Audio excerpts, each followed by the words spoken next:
माँ दुर्गा जी की 9वीं शक्ति का नाम सिद्धिदात्री है। ये सभी प्रकार की सिद्धियों को देने वाली हैं। नवरात्र पूजन के 9वें दिन इनकी उपासना की जाती है। भगवान शिव भी करते हैं इनकी उपासना। इस दिन शास्त्रीय विधि विधान और पूर्ण निष्ठा के साथ साधना करने वाले साधक को सभी सिद्धियों की प्राप्ति हो जाती है। सृष्टि में कुछ भी उसके लिए अगम्य नहीं रह जाता है। ब्रह्मांड पर पूर्ण विजय प्राप्त करने की सामर्थ्य उसमें आ जाती है। देवी पुराण के अनुसार भगवान शिव ने माँ सिद्धिदात्री की कृपा से ही 8 सिद्धियों को प्राप्त किया था। इन सिद्धियों में अणिमा, महिमा, गरिमा, लघिमा, प्राप्ति, प्राकाम्य, ईशित्व और वशित्व शामिल हैं। इनकी अनुकंपा से ही भगवान शिव का आधा शरीर देवी का हुआ था।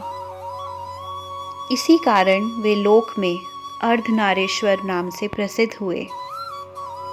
हिमाचल का नंदा पर्वत इनका प्रसिद्ध तीर्थ स्थल है। मान्यता है कि जिस प्रकार इस देवी की कृपा से भगवान शिव को 8 सिद्धियों की प्राप्ति हुई, ठीक उसी तरह इनकी उपासना करने से अष्ट सिद्धि और नवनिधि बुद्धि और विवेक की प्राप्ति होती है। ऐसा कहा गया है कि यदि कोई इतना कठिन तप ना कर सके तो अपनी शक्ति अनुसार जप तप पूजा अर्चना कर माँ की कृपा का पात्र बन सकता है। कमल पर विराजमान 4 भुजाओं वाली माँ सिद्धिदात्री लाल साड़ी में विराजित हैं। इनका वाहन सिंह है। इनके चारों हाथों में सुदर्शन चक्र, शंख, गदा और कमल रहता है। सिर पर ऊंचा सा मुकुट और चेहरे पर मंद मुस्कान ही माँ सिद्धिदात्री की पहचान है। नवदुर्गाओं में माँ सिद्धिदात्री अंतिम है।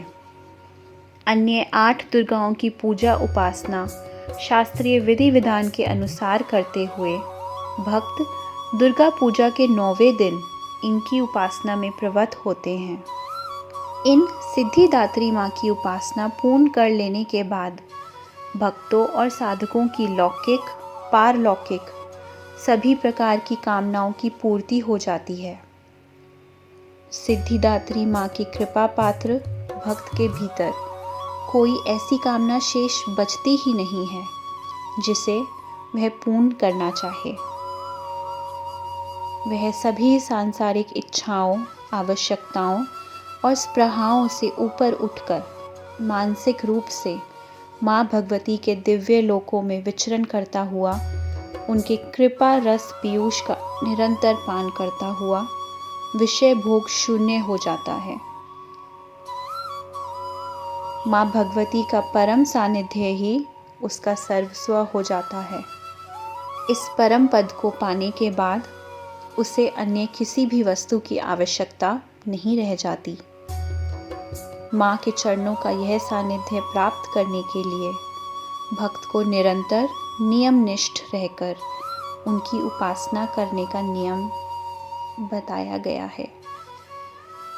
ऐसा माना गया है कि माँ भगवती का स्मरण, ध्यान, पूजन हमें इस संसार की असारता का बोध कराते हुए वास्तविक परम शांतिदायक अमृत पद की ओर ले जाने वाला है।